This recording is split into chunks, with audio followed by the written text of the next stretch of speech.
If you've ever stood at your window and felt, for no reason at all, that the darkness outside was paying attention, if you've ever heard something in the rain that wasn't there, this is for you. Over the next few minutes, we will revisit the accounts of those who lived within earshot of the old well. We will walk the same narrow lanes, feel the rain pool at our feet, and listen for sounds most people spend their lives trying not to hear.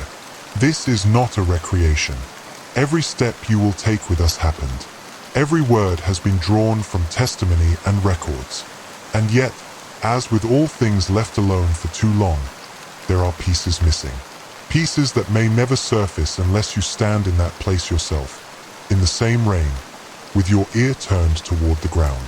It began with a knock, not the sharp, hurried kind you get from a visitor in daylight. This was softer, measured, almost as if whoever was making it didn't want to wake the house, only the person inside. The man who heard it was a writer. He'd moved to the countryside for quiet, renting a cabin far from the nearest road. The kind of place where the night air is clean enough to hear the shift of trees, and where the rain, when it comes, becomes a companion. He'd been there for 6 months before the first knock came. It was 3:12 in the morning.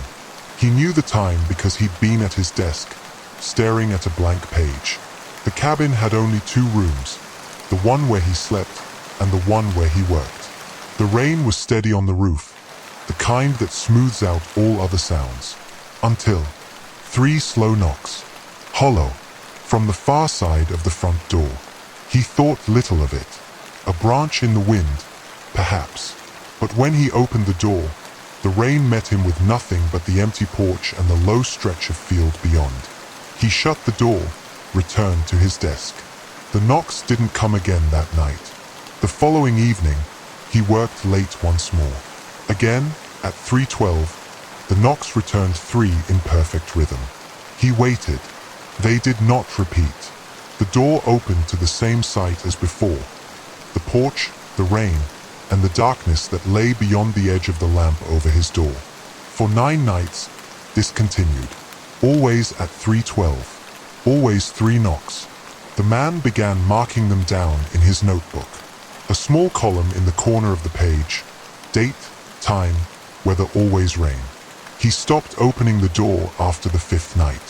He would sit, pen in hand, and listen until the sound faded. On the 10th night, he decided to stay in bed. No writing, no lights, just the rain on the roof and his eyes on the shadowed ceiling. The knocks came exactly on time, but this time they were followed by a pause. And then, a 4th knock. He didn't move. From that night forward, the pattern changed. Sometimes it was 3 knocks, sometimes 4. Once, it was only 1 drawn out, the sound of wood straining under pressure. After 3 weeks, he called the local sheriff. They came, inspected the property, found no tracks on the porch, no damage to the wood. They suggested wind or loose boards. But the writer was certain it was not the house making that sound. He had lived with the sounds of that cabin long enough to know each one by heart. The final entry in his notebook is dated February 17th, rain. Temperature just above freezing. The note is short, only 4 words. It's inside the wall. He left the cabin the following day. The landlord found it unlocked, with the fire still burning low in the stove. The notebook was on the desk, the pen resting where he'd set it down. The page was clean except for those 4 words. No one has stayed there since. But when we visited the property, rain coming down over the eaves, we stood in the darkened front room and listened. For the first 20 minutes, nothing but the sound of water on the roof. And then, 3 knocks. Hollow, perfectly spaced. The sound stopped, but the floorboard behind me didn't. Asterisk. It was 3:12 again. The hour I had come to dread, not because of the noise itself, but because of the way it seemed to choose me. The cabin was silent except for the rain against the roof and the slow drip somewhere in the room. I didn't turn around. I waited. The air smelled of damp wood, with a trace of something metallic faint, like rust on the tip of the tongue. When I finally moved, it wasn't to the door or the window. It was to the light switch. The bulb flickered to life, revealing the empty hallway beyond, yet on the floor, wet footprints led toward my bed. I followed them, each step sinking into the creak of old wood. They stopped just before the mattress. I bent down, hand hovering above the prints, and felt the air turn cold. Not the kind of cold that fades. This clung to my skin, heavy, deliberate. I glanced at the window still locked. Outside, the rain thinned for a moment, and I thought I heard breathing. That night, the knocking didn't return.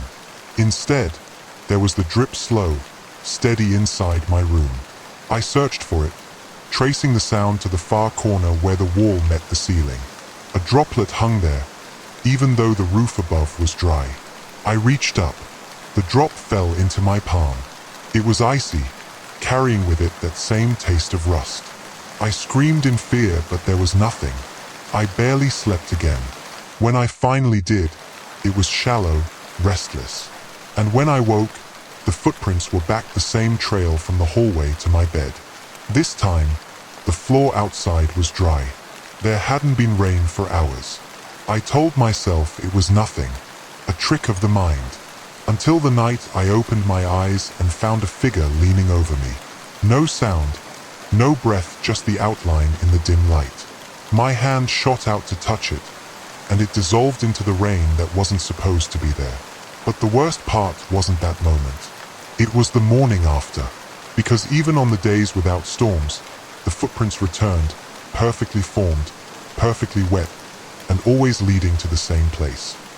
What could this be about? What has housed this cabin beyond the people? Our next story takes us far from the quiet of that cabin, into the hollow silence of an unused railway tunnel. A place where steel has long since rusted, but the air still remembers the weight of passing trains.